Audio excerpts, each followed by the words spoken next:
Next நம்ம என்ன பார்க்க போகிறோம் அப்படின்னா கமெண்ட்ஸ் பற்றி பார்க்க போகிறோம்.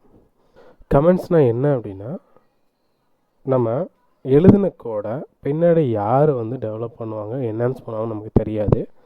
ஸோ அவங்களுக்கு நம்ம ஒரு ஹிண்ட்டு கொடுக்குறோம், இது இந்த பர்பஸ்க்காக தான் வச்சுருக்கோம் அப்படின்ற ஒரு விஷயத்த அவங்களுக்கு சொல்லணும் அப்படின்னாலோ, இல்லை நான் ஆல்ரெடி ஒரு சிஎஸ்எஸ் எழுதியிருக்கேன், அந்த சிஎஸ்எஸில் இருக்க ஃபைலு அந்த பர்டிகுலர் பொசிஷனில் இருக்கக்கூடிய கோடு எதுக்கு யூஸ் ஆகுது அப்படின்ற விஷயத்த நம்ம நோட் பண்ணி வைக்கிறதுக்காகவோ நம்ம யூஸ் பண்ணுறது தான் கமெண்ட்ஸு. சிஎஸ்எஸில் கமெண்ட்ஸு 2 டைப்பாக டிக்ளேர் பண்ணலாம். Single line comment, multi line comment.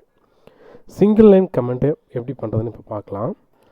அதுக்கு ஃபஸ்ட்டு நான் இந்த ஃபைல்லாம் க்ளோஸ் பண்ணிடுறேன், இதில் இருக்கக்கூடிய லிங்க்கையும் ரிமூவ் பண்ணிடுறேன். இந்த ஸ்டைலில் இருக்க எல்லாத்தையும் வந்து நான் காப்பி பண்ணி ஒரே ஃபைலில் வச்சுக்கிறேன். ஓகே,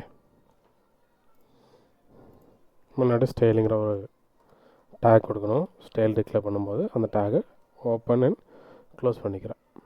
இப்போ நமக்கு எக்ஸ்பெக்டட் அவுட்புட் இந்த சைடில் நமக்கு கிடச்சிருச்சு, எல்லோ கலரில் வச்சுருக்கோம். இப்போ நம்ம என்ன பண்ண போகிறோம் அப்படின்னா, இந்த H1 இருக்கு இல்லைங்களா, இந்த H1ல் இருக்கக்கூடிய கலர் எல்லோன்னு இருக்கிறத ஹைட் பண்ணணும்னு நினைக்கிறேன், இல்லை இதுக்கு ஒரு ஹிண்ட் கொடுக்கணும்னு நினைக்கிறேன். Okay, slash star star slash, இதுதான் சிஎஸ்எஸில் இருக்கக்கூடிய கமெண்ட்டு. இந்த இடத்துல to change H1 colour as yellow அப்படின்னு டெக்ஸ்ட் கொடுத்து வச்சுருக்கேன்.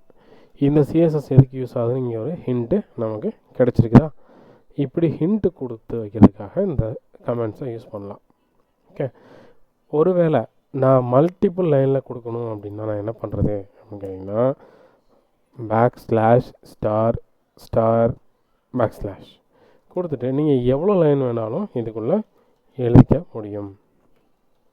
ஓகே, இப்படி தான் வந்து சிங்கிள் அண்ட் மல்டி லைன் கமெண்ட்ஸை சிஎஸ்எஸில் யூஸ் பண்ணணும்.